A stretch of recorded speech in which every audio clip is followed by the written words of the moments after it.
বিশ্বাস করেন, আমি যখন এই ভিডিওটা রেকর্ড করছি তখন বাংলাদেশে সম্ভবত রাত ৪টার কাছাকাছি। একটু আগে মানে এই পরিস্থিতিটা কন্ট্রোল হয়েছে। যদি এই পরিস্থিতি কন্ট্রোল না হতো তাহলে আজকের দিনে হয়তো এমন এমন ঘটনা ঘটতো যেই ঘটনার পর এই অন্তর্বর্তী সরকারের ভিত্তিটা নড়ে যেত, সরকারের পতনও হতে পারত।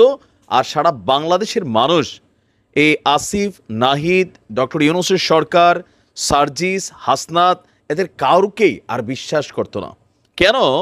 আসিফ এবং নাহিদরা বা সার্জিস এবং হাসনাতরা বা ডক্টর মোহাম্মদ ইউনূস তারা যাওয়ার কথা ছিল জেলে, কিন্তু আজকে তারা রাষ্ট্রের সর্বোচ্চ পদে আছে, দামি গাড়ি সব কিছু পাচ্ছে। কিন্তু যাদের রক্ত, ত্যাগ, তিতিক্ষার বিনিময়ে আজকের এই এদের লাক্সারিয়াস লাইফ বা জীবন একটা সেটেল পর্যায়ে আছে, সেই ছেলেগুলোর খবর কি?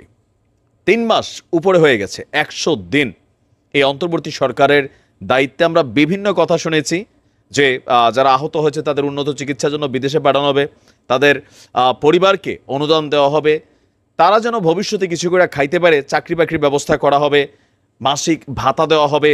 এই সকল মুখরোচক বক্তব্য আমরা অনেক শুনছি। তা আমরা ভাবছিলাম সব কিছু হয়তো জুলাই স্মৃতি ফাউন্ডেশন হয়েছে, সেইখান থেকে সম্ভবত ব্যাকআপ হচ্ছে। কিন্তু গতকালকে যখন আমরা দেখলাম পঙ্গু হাসপাতালে আমাদের অসংখ্য ছাত্ররা যারা বলছে যে আমাদের রক্তের উপর দিয়েই তো আজকে নাহিদ এবং আসিফরা মার্সিডিজ চড়ছে, আজকে সার্জিস এবং হাসরাতরা দেশ চৈষা বেড়াচ্ছে, কেউ বিয়ে করেছে, ডক্টর মোহাম্মদ ইউনূস তিনিও একটা ব্যক্তিগত জায়গাতে একটা পদ পদবি পেয়েছেন, তো আমাদের কেন তোমরা ফেলে দিয়েছ? ধাপে ধাপে অনেকে আসছে, হাসনাত আসছে, সার্জিস সম্ভবত সেখানে যায়নি। হাসনাতের কথাও কালকে পোলাপাইন গলে নাই, অনেক ধরনের বক্তব্য দিয়েছে যে আওয়ামী লীগ চলে আসতে পারে, আমরা বিভাজন হইতে, এগুলা পোলাপানের বক্তব্যের মধ্যে খায় নাই। ফাইনালি আমি ধন্যবাদ জানাই যে ৫ জন উপদেষ্টা অবশেষে এসেছেন। তো ৫ জনের মধ্যে এখানে মূল বক্তব্যটা দিয়েছে এই আন্দোলনের মাস্টারমাইন্ড খ্যাত মাহফুজ, সাথে আসিফ নজরুল ছিলেন, সাথে কি বলা হয় যে যিনি স্বাস্থ্য উপদেষ্টা তিনি ছিলেন, তারপরে হচ্ছে আমি দেখেছি যে আসিফ মাহমুদ ছিলেন, আরও একজন সম্ভবত কে জানি ছিলেন। তারা ৫ জন গিয়েছে।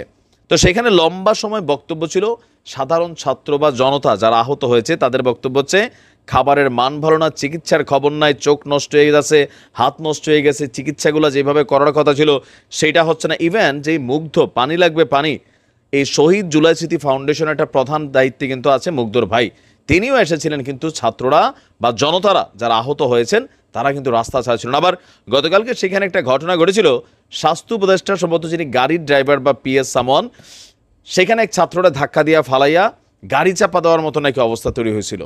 আর ছাত্ররা যেভাবে সারা মানে এই রাস্তায় ছিল, আমজনতা বৈষম্য বিরোধীর ব্যানারে যারা কাজ করেছে, আহত হয়েছে, কেউ পা হারিয়েছে, কেউ চোখ হারিয়েছে। বাট আমিও একটু আশ্চর্য যে কেন ১০০ দিন হয়ে গেল তোমরা জেলায় জেলায় সমন্বয় করার সুযোগ পাচ্ছ, বিদেশে সফর করার সুযোগ পাচ্ছ। আরে যাদের কারণে তুমি আমাদের উপদেষ্টাদের কেউ কেটে গুলি খাইছে, খায় নাই কারো, মানে এরা নিয়ে সেখানে গিয়ে টর্চার হয়েছে, সেটা অবশ্যই আন্দোলনের গতিপথ বদলাইছে, কিন্তু তারা তো বোঝার কথা। এখন তারাও মানে আই ডোন্ট নো ওয়াই এক ধরনের গা ছাড়া ভাব চলে আসছে এই ছেলেগুলার প্রতি।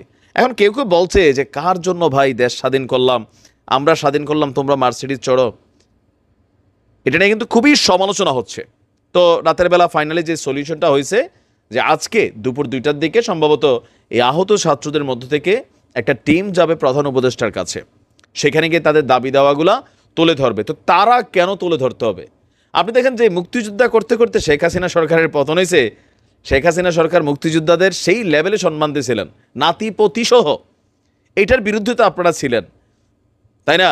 তো সেই আন্দোলন থেকে শুরু হলো। তো আজকে যারা আপনারা এখানে বলা হচ্ছে দ্বিতীয় মুক্তিযুদ্ধ বা দ্বিতীয় স্বাধীনতা, তো এরা তো সেই স্বাধীনতার ওয়ান কাইন্ড অফ মুক্তিযোদ্ধা। তো মুক্তিযোদ্ধাদের যদি এই অবস্থা হয় তাহলে পরিস্থিতি কোন দিকে যাবে? এমনি রংপুরে চলছে এক আন্দোলন, নানান জায়গায় নানান আন্দোলন, বৈষম্যবিরোধী স্টুডেন্টদের মধ্যে বিভাজন, এর মাঝখানে এই ছেলেগুলারে কালকে যখন এখানে গিয়ে কথা বলা হয়েছে, এগুলো দেখা সাধারণ মানুষের মধ্যে আসলে প্রতিক্রিয়া কি হচ্ছে সমন্বয়করা বুঝতে পারছে যে অনেকে বলছে আগেই তো ভালো ছিল। অনেক যারা আহত হয়েছেন, নিহত হয়েছেন, তাদের মারা বলছে যে মানে আমাদের সন্তান যে আসিল, মানে না কি নাই, কে খোঁজখবর নেয় বাবা? এই যে বক্তব্যগুলো আমজনতার, এগুলা কিন্তু পরিস্থিতি যদি এরকম যায়, আজকে ভাগ্য ভালো, সত্যি কথা, আজকে যদি সারাদিন এরকম থাকতো দেখেন বাংলাদেশের অস্থির পরিস্থিতি তৈরি হতো, মানুষ হয়তো বা রাজপথে চলে আসতো, আবারও সরকার পতনও ঘটতে পারত। এখন পুলিশ ওই রকম ফাংশন করতে পারে না, কারণ পুলিশের ভাই চলে যা সবাই যে মাইটটাই শুরু করা দেয়, এরকম একটা অবস্থা তৈরি হয়ে গেছে। আমরাও চাই যারা এই আন্দোলনে আহত হয়েছে, নিহত হয়েছে, তাদের পরিবার অন্তত একটা সুচিকিৎসা, তাদের একটা কর্মসংস্থানের ব্যবস্থা, পাশাপাশি একটা কি বলা হয় যে সিম্পেথির জায়গাটা তাদের জন্য থাকুক। একটা পুলসেরাতের পোল পার করতে হবে এই অন্তর্বর্তী সরকারের যিনি প্রধান উপদেষ্টা আছেন, এছাড়া এখানে যারা উপদেষ্টা হিসাবে আছেন। যে কোনো একটা রাজনৈতিক সরকার ক্ষমতায় আসলে এই অন্তর্বর্তী সরকারে থাকাকালীন তাদের যে ক্ষমতা গ্রহণ অথবা বিভিন্ন রকম সংস্কার কার্যক্রম চলমান অথবা বিভিন্ন ধরনের সিদ্ধান্ত যা যা তারা নিচ্ছে, কয়েকদিন আগে আমরা দেখেছিলাম যে সরকারের পক্ষ থেকে একটা অধ্যাদেশ ঘোষণা করা হয়েছিল। ঘোষণাটা কি ছিল? এই সরকার যাই করবে এগুলো নিয়ে ভবিষ্যতে কোনো প্রশ্ন তোলা যাবে না, কোনো রকম আইনি ব্যবস্থা নেওয়া যাবে না, এরকম নানান ধরনের সিকিউরিটি তারা নিজেদের জন্য করেছিল। তো বিএনপি অবশ্যই সেটা হয়তো ফলো আপ করবে, কিন্তু আওয়ামী লীগ কখনো আসলে এগুলো আসলে কাজে দিবে না। কিন্তু প্রশ্ন হচ্ছে, হঠাৎ করে আবার সেই অধ্যাদেশের কার্যক্রম এক ধরনের রহস্যময় জটিলতায় চলে গেছে।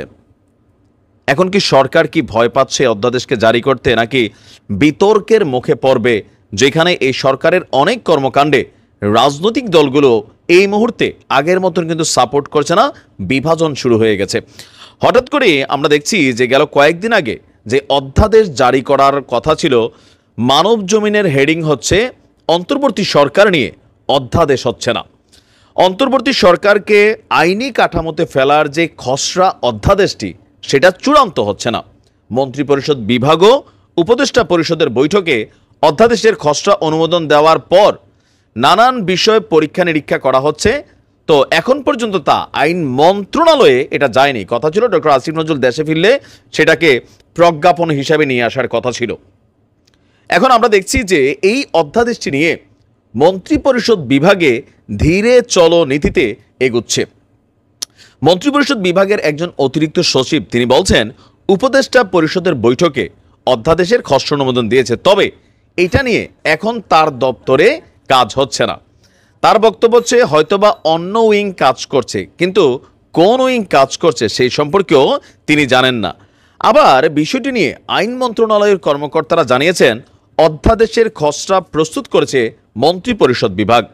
ওই খসড়া আইন মন্ত্রণালয়ের লেজিসলেটিভ বিভাগে পাঠানোর কথা, তবে মন্ত্রিপরিষদ বিভাগও এখনো না পাঠানোর ফলে মনে হচ্ছে যে এটা খুব সহজে আপনার আসতে যাচ্ছে না। একাধিক সূত্র বলছে আপনার এই সরকারের বৈধতা নেওয়ার বিষয়ে সরকার ভাবছেন যে তাদের কোনো ধরনের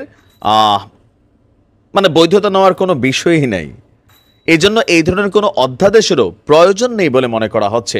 ছাত্র আন্দোলনের সমন্বয়কদের পক্ষ থেকে বলা হচ্ছে, ছাত্র জনতার অভ্যুত্থান বা বিপ্লবী হচ্ছে এই সরকারের বৈধতার ম্যান্ডেট।